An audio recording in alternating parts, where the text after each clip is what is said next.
le monde est une compétition. Donc l'école apprend aux personnes à être des compétiteurs, tout simplement. Mais l'école n'apprend pas le courage. On t'apprend pas ça à l'école. C'est pas quelque chose qu'on apprend à l'école. Mais il faut du courage pour avoir Entends. une idée, prendre ton épargne que tu as longtemps mis de côté pour aller mettre dedans. Ça s'apprend pas à l'école. Mais tu n'as pas besoin d'aller à l'école pour savoir que tu dois faire les choses Donc avec tu restes à la excellence, maison, tu apprends ça avec- comment? Autodidacte. De toi-même, t'es autodidacte. mais Tu te juste- formes, toi-même, tu mais vas, tout le monde n'a tu pas vas la dans des capacité événements de d'aller- networking, toi-même, tu vas, tu travailles aussi Et ça, sur tu toi. commences à penser à ça à quel âge? À 12 ans. Ah, d'accord.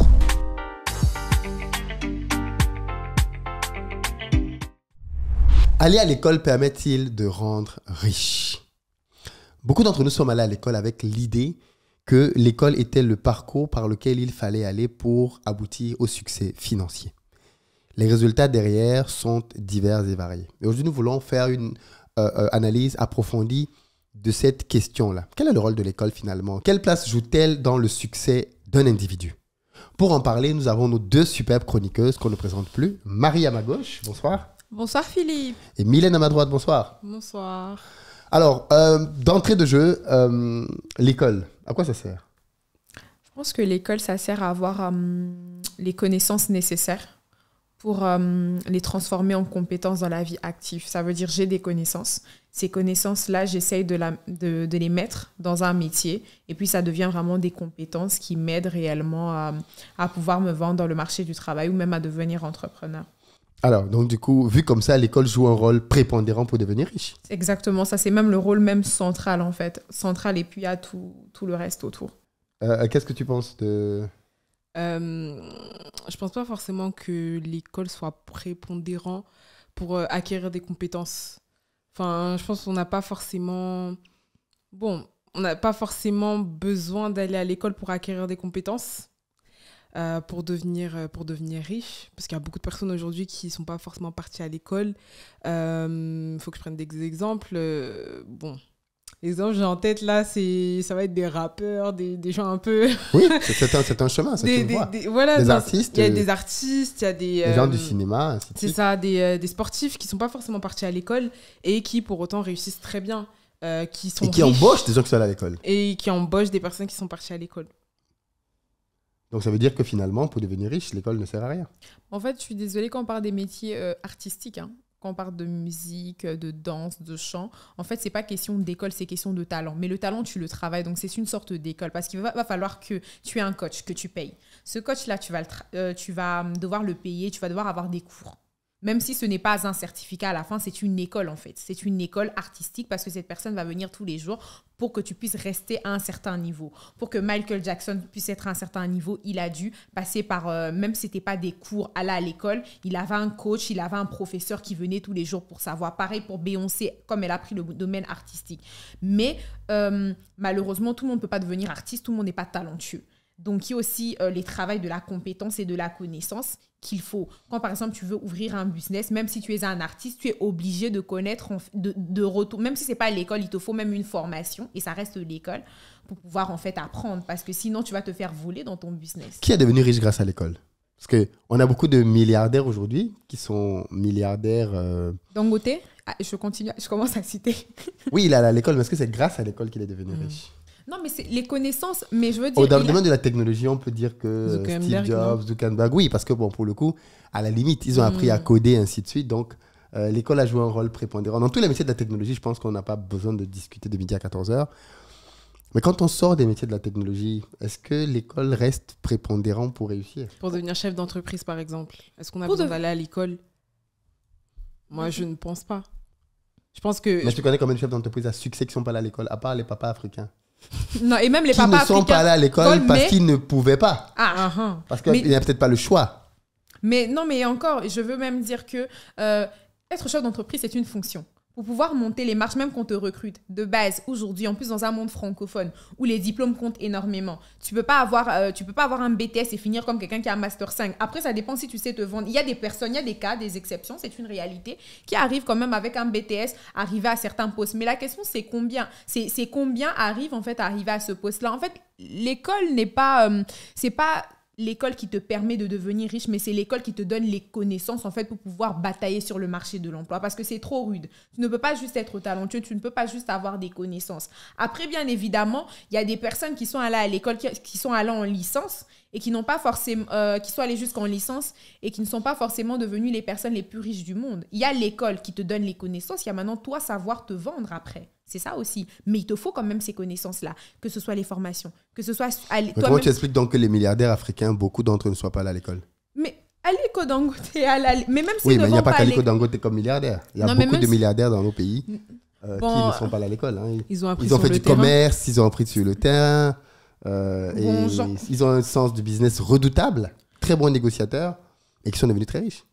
Moi, je dirais qu'il y a aussi une partie du terrain, mais je vais même dire quelque chose de très important. Même quand on voit ces milliardaires-là devenir riches sans école, ils retournent quand même à l'école pour apprendre des bases qu'ils n'avaient pas. Parce que la difficulté, c'est quoi? C'est d'embaucher des personnes qui vont maîtriser. Tu ne peux pas tout maîtriser, mais il y a quand même des points primordiaux. C'est primordiaux que tu vas devoir en fait maîtriser pour ton business. Ça peut être dans les finances, la gestion financière, ainsi de suite. C'est des choses que tu ne peux pas acquérir tout seul en fait. Tu as besoin, même si ce n'est pas dans une école privée, tu vas avoir un professeur, un coach. Ces personnes-là retournent en fait parce que sinon tu laisses à des personnes qui ont la possibilité même déjà de venir, encore déjà qu'en Afrique on vole beaucoup. Ils viennent encore et te voler si tu ne sais absolument rien. Tu es obligé d'avoir certaines bases. Et même ceux-là, la majorité dont vous parlez, ils envoient quand même leur enfant à l'école. Si eux-mêmes, ils savaient que l'école n'était pas importante, qu'ils apprennent à leur enfant sur le tas, non. Ils vont quand même envoyer leur enfant à l'école. Et ensuite, ils vont apprendre à leur enfant sur le tas. Parce que les deux sont complémentaires. Le terrain, dans tous les cas, je suis d'accord que ça te permet d'acquérir... en fait, on va dire, il y a le côté théorique et maintenant il y a la pratique que tu dois... Enfin, il y a la pratique. Donc, je suis d'accord sur ça. Mais même ces milliardaires-là, pourquoi alors leurs enfants vont à l'école et ils veulent absolument que leur enfant aille d'abord à l'école avant même de venir sur le terrain sur le c'est terrain un bon point, ça. Oui, mais il y a des personnes qui vont alors dire, de mon point de vue, qui vont dire oui, mais peut-être que l'école, du coup, c'est une perte de temps, que je vais juste alors avoir plein de contacts, parce que finalement aussi, les contacts enrichissent beaucoup dans les échanges qu'on peut avoir avec les autres. On a un ami comptable, un ami ceci, cela. Moi, je ne veux pas aller à l'école, parce que je trouve que c'est une perte de temps. Je peux également avoir le même niveau intellectuel qu'une personne qui est devenue milliardaire, juste en ayant juste mes contacts, et après, avec l'expérience, j'avance, j'évolue, et puis je deviens milliardaire. Est-ce que c'est vraiment une nécessité au point de me dire que même après, j'ai besoin de repartir là-bas? Est-ce que c'est pas parce que j'ai besoin peut-être d'un sentiment d'appartenance? Parce qu'il y a ça aussi que l'école apporte et qui fait que souvent, certaines personnes qui ne vont pas à l'école, après, vont se sentir peut-être inférieures, alors qu'elles sont peut-être même au même niveau qu'une personne qui est partie à Harvard.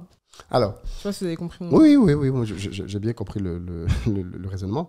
Peut-être qu'il faudrait commencer par se demander si on n'a pas galvaudé le sens de l'école en pensant que l'école avait pour but de permettre aux gens de réussir dans la vie. Oui. Parce qu'en fait, c'est peut-être de là qu'est parti le problème. Est-ce que l'école en soi, dans son rôle premier, n'est-il pas de former des citoyens? Le but de l'école, c'est pas de permettre aux gens d'avoir un bon cerveau, une bonne tête, un bon cœur, et de pouvoir s'insérer dans la société, dans la vie en commun pour être des citoyens productifs, utiles. Maintenant, on a transformé l'école pour que ça devienne un lieu dans lequel on va permettre aux gens d'avoir des qualifications qui leur permettent de pouvoir gagner de l'argent. Mais dans sa fonction originelle, est-ce qu'on n'a pas justement dévié de la fonction originelle de l'école? Parce que quand les enfants vont à l'école, c'est pas pour apprendre à gagner de l'argent. Ils y vont pour jouer, pour apprendre à compter, à lire, à sociabiliser avec d'autres personnes. Quand on envoie des enfants à l'école maternelle, personne ne pense à l'enrichissement. Enfin, personne. La plupart des parents. Ils ne pensent pas à l'école qui va permettre à mon enfant d'être riche. Ils pensent à l'école qui va permettre à l'enfant de pouvoir mieux se découvrir, mieux connaître ses aptitudes naturelles, ses talents, ainsi de suite. À quel moment l'école devient un endroit où on va apprendre à gagner de l'argent? Mais ils peuvent l'apprendre à la maison, ça. Le fait de... même des aptitudes ou autres, ils peuvent l'apprendre à la maison, dans un premier temps. Et après, dans un second temps, vu que je suis dans l'opposition contre l'école, même tout ce qui est enrichissement, comment on appelle ça, gestion Éducation des financière. Oui, éducation financière. Même tout ce qui est éducation émotionnelle ou autre, on peut très bien l'apprendre à la maison. Enfin, je pense qu'on peut, en plus, avec tout ce qu'on apprend aujourd'hui à l'école, tout ce qu'on voit, ce qui se passe, que ce soit... Bon, vous connaissez un peu mieux par rapport à l'école, comment elle est en Afrique, que comparé ici en France, où l'école en France... Enfin, il y a ça part beaucoup dans tous les sens. On est plus dans l'orientation sexuelle de l'enfant que réellement dans on va lui apprendre à être un citoyen, on va faire toutes les matières SVT, physique, etc. Et de mon point de vue, je me demande même si je pense que ça serait impossible, mais est-ce qu'un jour on pourrait pas annuler l'école? Est-ce qu'au bout d'un moment on pourrait pas se dire finalement je prends mes enfants Mais c'est déjà le cas, il y a des parents dont les enfants ont vu uniquement l'université. Hein. Avant, ils ont tout fait à la maison. Mais ça reste, mais vous voyez, ça reste toujours de l'école parce que c'est juste que c'est à la maison. Ça existe. Donc j'ai quitté en fait une école et je suis allée dans un centre à distance. Donc je travaillais toute seule et puis il y avait mes grandes sœurs qui m'aidaient pendant près d'une année et tout. Mais ça reste de l'école en fait parce qu'il y a des cours, il y a des apprentissages que tu dois faire. Ça je le comprends bien. Mais il faut comprendre très bien que le marché de l'emploi, même s'il y a de la théorie, en fait, ça vient d'une connaissance. Ça veut dire qu'à l'école on t'a appris quelque chose que tu viens mettre en pratique. Maintenant, il y a des personnes qui sont très cultivées et qui vont, par exemple, suivre des vidéos sur Internet. Mais même les vidéos que tu suis, il faut que tu vas suivre, en fait. Tu vas commencer à les écrire, en fait. Il faut que tu mémorises ça. Il faut que maintenant, tu essaies de le mettre en pratique. Ça reste de la connaissance. Ça reste une école, en fait. L'école, et il y a même ce qu'on appelle, là, on parle de l'école scolaire, mais il y a même l'école de la vie. C'est ce que tu parlais des parents. Entre école et éducation. Mais là, on parle de l'école. L'école est là l'école éduque d'une certaine manière, mais je vais dire moi, j'aurais dit plus sur le monde professionnel. Et tes parents vont plus t'éduquer, en fait, sur la vie sociable, à apprendre à être maintenant un citoyen. Maintenant, c'est ce que c'est devenu, en tout cas, l'école. Mais c'est une parenthèse, mais moi, par exemple, je travaille avec un collègue chez Free et il avait tout plein d'expériences. Il avait eu plein d'expériences. Il a 26 ans aujourd'hui.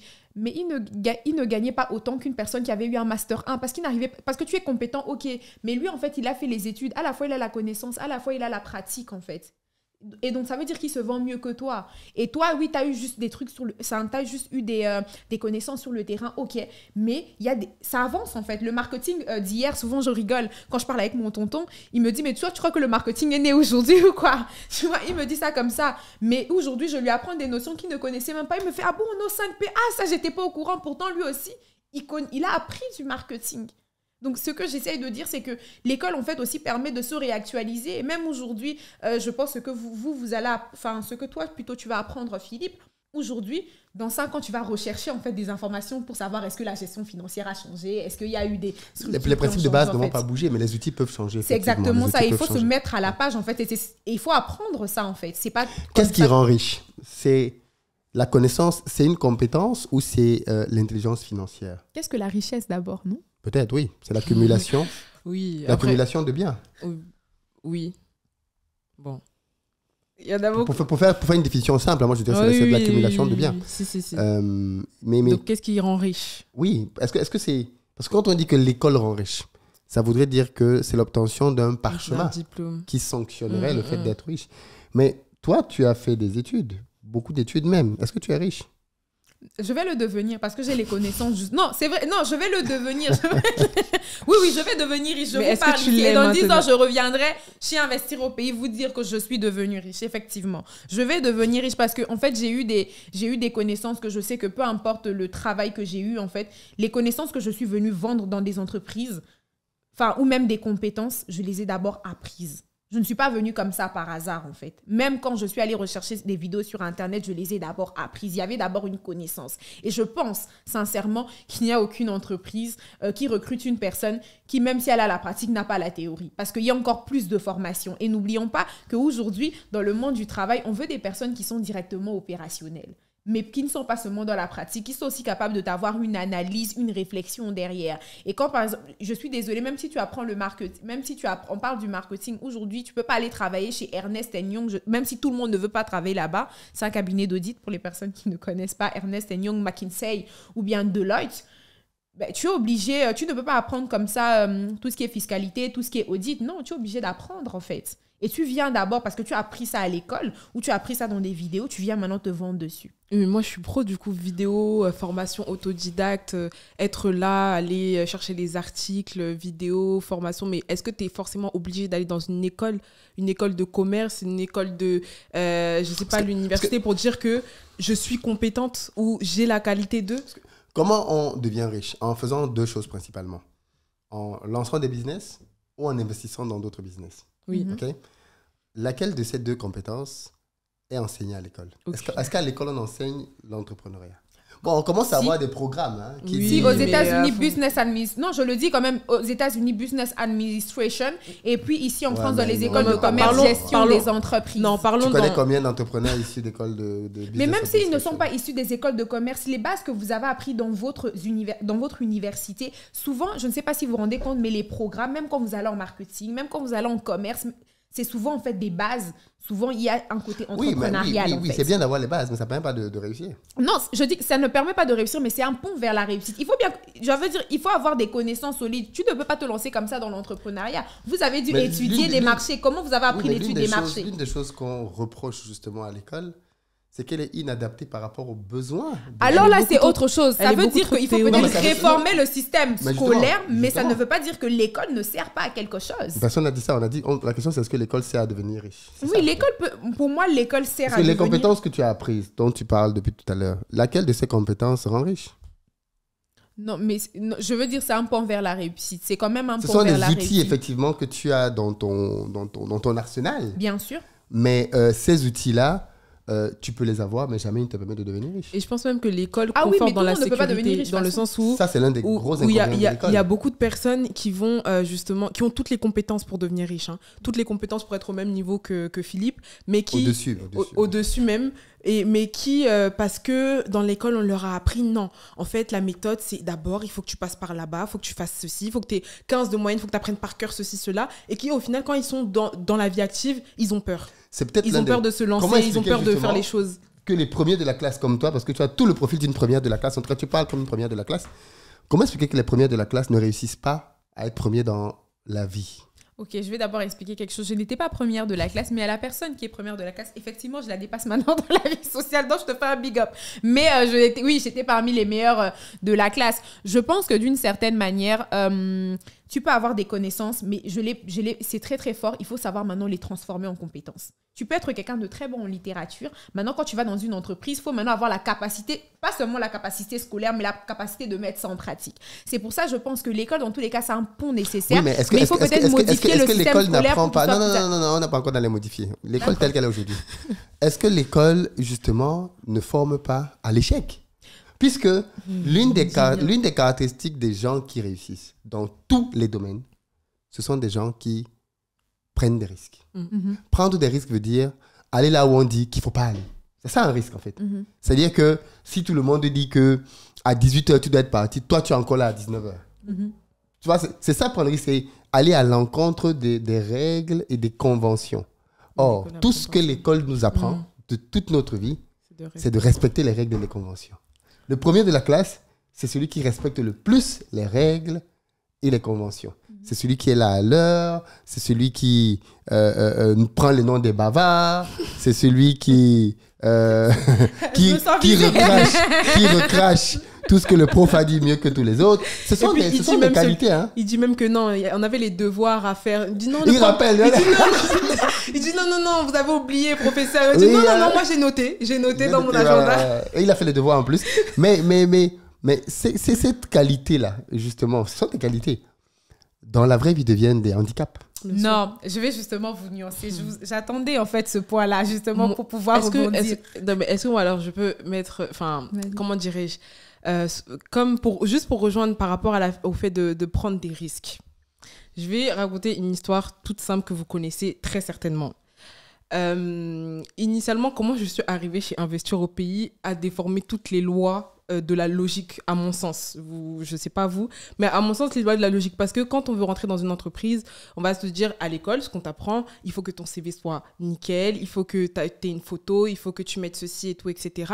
Là où le fait que tu apprends sur le terrain, tu apprends les choses de toi-même, peut-être pas de la meilleure manière possible, ou quand tu vas passer un examen, peut-être tu vas échouer, mais là où tu as appris justement de toi-même à aller, même là où on ne t'attend pas, où justement ça te permet de faire les choses, de faire les choses différemment et de te dire, bon, même si je risque de me faire réprimander, qu'est-ce que je perds en réalité? J'ai fait ce qu'il fallait faire, j'ai saisi mon opportunité, on va dire comme ça. Tout simplement, Afrique et Diaspora, il y avait l'événement Afrique et Diaspora et tout, on me demande de venir aider, tout ça, etc. pour la communication. Et là où, toute seule, en tout cas, moi, de moi-même, où j'ai appris, c'est si tu es dans la capacité de faire plus que ce qu'on te demande, fais-le. Et après, au final, même si, on va dire, on n'est pas forcément d'accord avec toi, ou peut-être on va te dire non, c'est pas comme ça qu'il faut le faire, etc. Mais fais-le. Là où à l'école, on va te dire non, fais ce qu'on te demande simplement de faire. Et tu vas avoir une bonne note. C'est plus dans ce sens-là, en fait, où je suis pas forcément d'accord avec l'école, où pour devenir riche, tu as besoin forcément d'aller à l'école. Tu as besoin d'aller à l'école, tu as besoin d'arriver à l'heure, de t'habiller de telle manière, de réviser par cœur ton cours, alors que peut-être même demain, tu n'auras pas besoin de toutes ces formules-là. Ce n'est pas toujours le cas, mais beaucoup de gars qui à l'école étaient parmi les derniers réussissent dans la vie. Non, je vais dire, ce n'est pourquoi pas tu sais pourquoi les gens qui étaient parmi les derniers Moi, j'étais bavarde. Est-ce que vous comprenez pourquoi ceux-là réussissent plus facilement dans la vie? Parce qu'ils sont habitués. Quelqu'un a dit un jour que l'un des gros défauts de l'école, c'est que l'école forme des gens sans personnalité. Parce que si tu as de la personnalité... Oui, bien sûr. En fait, le problème, c'est quoi? C'est que ça fait partie des choses qu'on nous a apprises, qui sont très... C'est-à-dire, c'est de penser que... L'une des grosses erreurs de l'école, c'est de penser que parce que quelqu'un était bon à l'école, alors il sera, par exemple, un bon dirigeant d'entreprise. Faux. C'est pas parce que quelqu'un était bon à l'école, qu'il était même le meilleur en business school, qu'il sera le meilleur à diriger une entreprise. Ça n'a rien à voir. Or, ce sont des raccourcis qu'on fait. On parle de l'idée que si quelqu'un a fait Polytechnique, si quelqu'un a fait Harvard, le MIT, ce sera un très bon dirigeant. Faux. Ça n'a rien à voir. Mais ce sera... Il va apprendre des outils. Attention, il va apprendre des outils, des méthodes et tout. Mais ça ne veut pas dire que lui-même, il sera un bon dirigeant d'entreprise. C'est la vérité, mais lorsqu'il sort de Harvard ou de MIT, les entreprises ont envie de se l'arracher. Et ça lui donne beaucoup plus de chance. Parce que les entreprises elles-mêmes sont dans le mauvais moule. Non, moi j'allais y venir. Pour l'école même, je finis juste en disant que non, mais les entreprises vont s'arracher ce type de personnes. Et même avec leurs connaissances, elles vont grimper grâce à leurs compétences. Mais bon, ça c'est oui, mais la regarde, parenthèse. Tu ne remarques pas que les gens qui font des grosses inventions majeures, donc, tu vas terminer ton point, ce sont des gens justement qui n'ont pas respecté les règles. Steve Jobs ne respectait pas les règles. Quand on te dit qu'un mec comme Max Zuckerberg est d'abord à la Harvard. Oui, mais tu connais combien de personnes qui, parce qu'ils ont un projet, arrêtent Harvard? Tu vois que c'est un rebelle. Parce que quelqu'un qu'aurait fait quelqu'un de normal. Il se serait dit, bon, j'ai fait mon projet là petit à petit à côté, jusqu'à ce que je suis quand même entré à Harvard. Je suis quand même en train d'être dans l'une des plus grosses écoles au monde. Donc, je vais aller jusqu'au bout de mon cursus, avoir mon diplôme que je vais mettre là. Tous les gars d'Harvard, ils ont tout ça dans leur bureau. Oui, mais Harvard lui a permis justement de rencontrer des personnes qui lui ont donné ce type d'idées. Oui. Et grâce à Harvard, il a pu apprendre tout ce qui était des codages. Ce sont des connaissances qui lui ont permis, en fait. Mais je ne dis pas non. Rencontrer des personnes. Je vais revenir vers le cri. Hein? Non, pardon, vas-y, finis. Je vais même revenir vers... Non, l'école déjà, premièrement, nous apprend à être compétitif. Parce que déjà, à l'école, pour être le meilleur... Il suffit pas seulement de respecter les règles. Il faut justement que tu travailles beaucoup plus que la moyenne. Dans une entreprise, tu vas devoir travailler beaucoup plus que la moyenne. Est-ce qu'on peut se poser une question? Est-ce que l'école ne devrait pas nous apprendre à collaborer ensemble plutôt qu'à être en compétition les uns et les autres? Mais déjà, la vie est une compétition. Mais dans l'entreprise. Oui, mais dans l'entreprise. Tu n'es pas en compétition avec tes collègues. Mais tu es en collaboration. Pareil l'école, on t'a appris à cacher à ton camarade. Non, en école de commerce, les gens travaillent en groupe. On t'a dit, dès que tu as la réponse... Non, ça, c'est pas vrai. Moi, je trouve que c'est pas vrai parce que les gens collaborent. Le premier qui répond aura une récompense. Non, en école, les gens collaborent beaucoup déjà. Ça, c'est une vérité. Il y a beaucoup de gens qui trichent et il y a beaucoup de collaboration. Et on aurait attrapé beaucoup de... Et vous vous rendez souvent compte que les personnes qui ont parfois des 17, c'est pas... dans certaines matières, c'est pas souvent les premiers parce que les premiers ont fermé les yeux sur leur tricherie. Ça, c'est déjà un premier point. Deuxième point, le monde est une compétition. Donc, l'école apprend aux personnes à être des compétiteurs, tout simplement. Mais est-ce que c'est pas l'école, justement, qui a fait croire que le monde est une compétition? Non, parce que le monde de l'emploi a suivi, parce que tout le monde ne peut pas... En fait, c'est une compétition parce que tout le monde ne peut pas devenir directeur général. Tout le monde ne peut pas devenir directeur marketing. Donc, il faut te démarquer. Mais tout le monde est complémentaire, c'est ça le truc. Tout le monde est Oui, collaborateur. mais tout le monde ne sera pas directeur marketing. Mais tout le monde ne sera pas directeur général. Oui, mais vous êtes complémentaires. Mais tu n'auras pas mon poste. Mais est-ce que ça veut dire que tu es meilleur parce que tu es directeur Ça n'a rien à voir avec être meilleur. marketing. Ça veut dire que j'arrive à mieux me vendre que toi. Et dans tous les cas, je gagne plus que toi. Et ça, c'est utile. Parce que si je deviens directeur général un jour, il y a des entreprises telles que... Je vais pas... Il y a des entreprises... Tu quittes de ces entreprises, mais les honoraires qu'ils ont à te payer, tu n'as pas idée. J'ai pas envie de citer des exemples ici de DG. Ils ont quitté des entreprises. Mais l'entreprise, ça fait 10 ans qu'ils doivent toujours payer des honoraires. Et... dans ça, tu dois continuer à investir. Donc oui, je donne un exemple. Tu travailles pour des multinationales. Tu peux travailler pour la Banque mondiale. Tu es affecté dans un projet. Tu ne peux pas t'imaginer combien tu peux gagner par mois. Et souvent, tu pars du projet. Ils n'ont même pas réussi à finir de te payer cet argent-là. Et tu continues à investir. Tu parles des personnes qui sont expertes. Parce qu'en fait, ce sont des gens qui sont experts. Oui, mais les experts sont devenus comment? Ils ont d'abord étudié. Tout à fait. L'école leur a servi. Mais moi, je continue de penser que les salariés ne sont pas riches. Mais est-ce que je peux finir d'abord dans ma démarche juste de l'école? Parce que c'est vrai, juste pour même que je même si les directeurs, les salariés ne sont pas riches. Donc, oui. Maintenant, donc ce que je veux dire, premier point, ça t'apprend à être compétiteur. Parce que pour être premier de la classe, c'est pas facile. C'est pas les meilleurs dans la vie, mais déjà, il y a ce côté compétition. En fait, que tu commences à comprendre que non, il y a une réelle compétition. Premier point. Deuxième point, je veux dire, non, il n'y a pas les cadres. Vous allez remarquer, c'est pas souvent les premiers de la classe, mais toutes les personnes qui arrivent à être déléguées, les personnes qui arrivent à aller au conseil d'administration, ainsi de suite, c'est déjà des leaders nés. Parce que pour se faire élire, c'est pas facile. Je peux le dire parce que j'ai été élue et j'étais pas très appréciée dans ma classe, mais j'ai été élue. Et c'est même ça qui m'a donné de la confiance. Mais pour cela, il faut apprendre à parler en public. Il faut convaincre les gens. Il faut pouvoir parler aux gens parce que les gens, vous le savez. Mais tu n'as pas besoin d'aller à l'école pour faire ces trois choses. Mais l'école, justement, t'a appris parce que tu es passé par ce passage-là. Mais est-ce que dans la vie de tous les jours, tu allais juste aller... Tu es passé par ce passage. Oui. Le reste de tes camarades de classe ne sont pas passés par le même passage. Moi, j'ai appris à parler en public. Parce qu'ils n'ont pas réussi à se démarquer. J'ai appris à parler en public parce que j'ai dû faire un événement de moi-même. Oui, mais tu as pris du temps alors que l'école te forme déjà à ça. J'ai pas pris du temps. Il y a des gens qui sortent de l'école et qui savent pas parler en public. Mais ça veut dire que... Mais justement, c'est là... Tout le monde ne peut pas être bon. Donc, si tu veux être bon, il faut faire les choses différemment. Il faut être différent. Et l'école te montre déjà que tu n'es pas si bon que ça. Mais tu n'as pas besoin d'aller à l'école pour savoir que tu dois faire les choses donc avec excellence. Donc tu restes à la maison, tu apprends ça comment? De toi-même, tu es autodidacte. Tu te formes, toi-même tu vas, tout le monde n'a pas la capacité dans des événements de networking, toi-même tu vas, tu travailles aussi. Et ça, tu commences à penser à ça à quel âge? À 12 ans. Ah d'accord. Non, mais peut-être pas. Mais est-ce que tu as vraiment besoin d'aller à l'école pour être riche, pour avoir toutes ces skills-là des hommes d'affaires qui sont aujourd'hui? Mais le temps, en fait... Cette force de persuasion, est-ce que tu as vraiment besoin d'aller à l'école? En fait, je veux dire que l'école n'apprend pas des valeurs intrinsèques comme... Parce que, comme je disais tout à l'heure, il faut du courage. Oui. L'école n'apprend pas le courage. On t'apprend pas ça à l'école. C'est pas quelque chose qu'on apprend à l'école. Il faut du courage pour avoir une idée, prendre ton épargne que tu as longtemps mis de côté pour aller mettre dedans. Ça s'apprend pas à l'école. L'école apprend même plutôt... quand on est à l'école, on rêve tous, la plupart du temps, d'avoir des postes dans des entreprises. C'est ça qu'on nous prépare. Quand tu es à l'école, on te dit que pour valider, il faut que tu ailles faire un stage. Après, ça dépend du système. Dans le système américain, on va plutôt apprendre aux personnes à être un peu plus indépendants. Il y a le côté très entrepreneurial dans le système américain. Que ce soit au Nigeria, on le voit au Ghana. Quand je parle avec des camarades, je sais que ce n'est pas la généralité, mais on apprend plus ce côté entrepreneurial-là. Tu vas créer ton business, ainsi de suite. Le système francophone est fait en sorte que les personnes ont envie de finir directeur général. Les personnes ont envie... C'est pour ça d'ailleurs qu'ils ne créent pas souvent, parce qu'ils se disent qu'ils vont aller dans les entreprises des autres et ils vont atteindre le sommet. Mais parce que c'est un système éducatif. Mais dans tous les cas, que ce soit le courage, je veux dire... La prise de risque, oui. La prise de risque, le courage, la prise de risque, le mindset, ainsi de suite. Ça, tu les apprends au fur et à mesure de ta vie. Mais ça commence déjà à l'école. Quand tu vas à l'école tout le temps et que tu vois que, par exemple, tes amis, je ne sais pas, ça dépend des écoles où tu pars. Si tu pars, par exemple, dans une école où il y a trop de riches et que toi-même, tu vois que tu n'es pas pareil, ça commence à t'enseigner sur la vie. Non, ça peut te briser quand tu es petit. Ça peut te briser ou pas. Ou ça peut te rendre fort. Beaucoup de gens ont été détruits à l'école. Ou ça peut te rendre fort. Oui, ça dépend. La vie est pour les personnes préparées à être ardents. C'est pour ça que je dis tout le monde ne sera pas meilleur. Mais l'école te prépare en te disant que tu n'es pas si bon que ça. Et je pense que la différence même que j'ai eue, c'est que j'allais à l'école, j'avais souvent des bonnes notes. J'étais souvent pas mal, comme je le disais.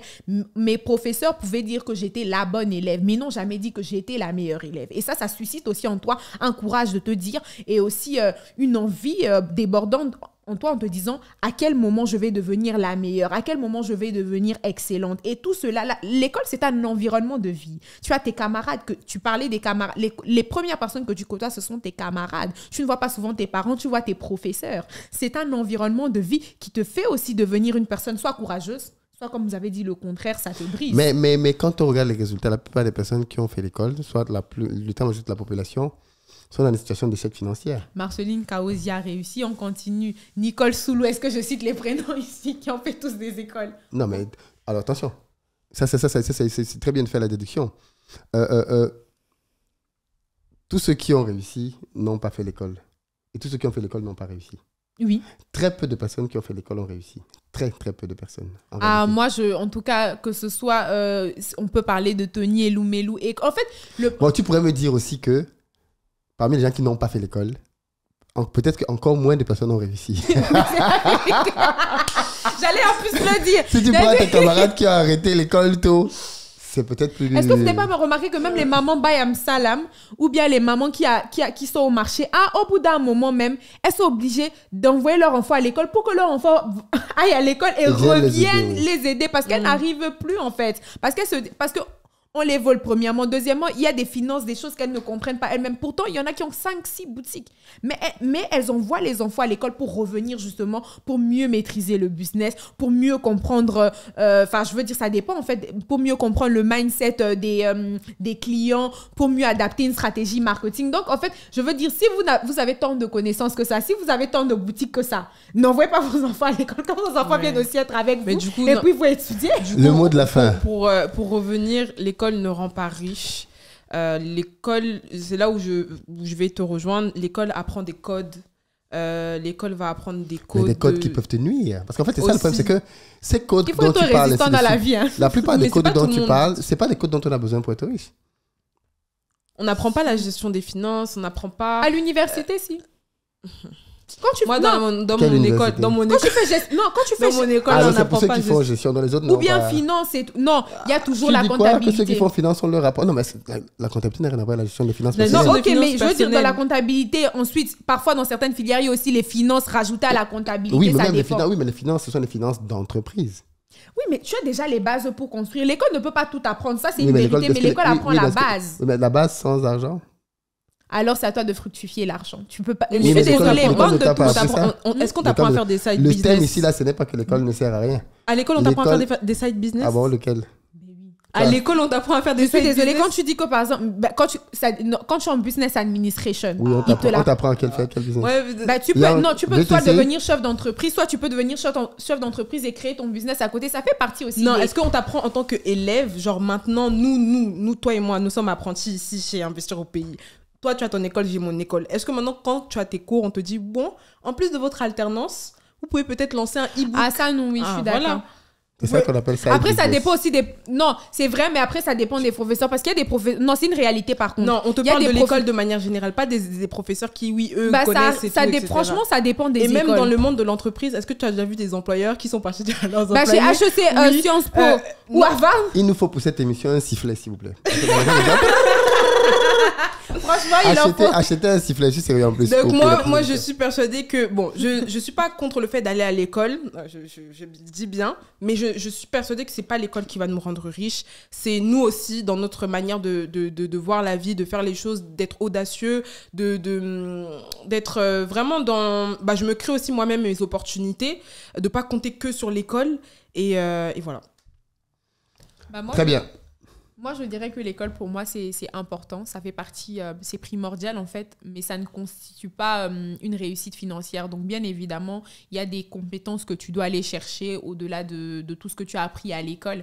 Et je pense que, j'allais même dire l'être humain, en fait... tu ne détiens pas le savoir, en fait. Tu peux prendre le savoir un peu partout. Et ça, c'est, désolé la parenthèse, c'est quelque chose que Dieu a bien fait, en fait. Personne ne possède, en fait, l'absoluté d'une connaissance, en fait. Donc, tu peux toujours apprendre. Donc, je dirais que l'école est là pour les bases, mais tu peux toujours apprendre. En tout cas, il faut forcer. C'est un vrai sujet parce qu'il y a des gens qui m'ont contacté à plusieurs reprises pour me dire, mais moi, j'ai un vrai projet que je veux lancer, mais je suis à l'école. Est-ce que j'arrête d'abord l'école pour lancer le projet? Dans tous les cas, toutes les personnes à cette table sont allées à l'école. Allez à l'école. Merci beaucoup. Mais du coup, quel est votre avis? À la prochaine émission.